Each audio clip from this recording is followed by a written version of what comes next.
18/11/2024 કુતરાવના લાડવા, કેસરિયા હનુમાનજી મંદિર, ગોદાવરી સોસાયટી, કે જ્યાં દર શનિવારે અમે કુતરાવના લાડવા બનાવીએ છીએ. કે 60 કિલો લોટ હોય, એક ડબ્બો ગોળ હોય, એક ડબ્બો તેલ હોય.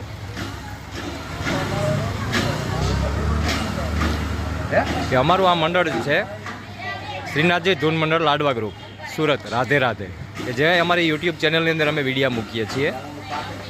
અમે કીડીને કીડિયારું, ગરીબ બાળકો, અનાથાશ્રમ અને વૃદ્ધાશ્રમમાં જમણવાર પણ આપીએ છીએ.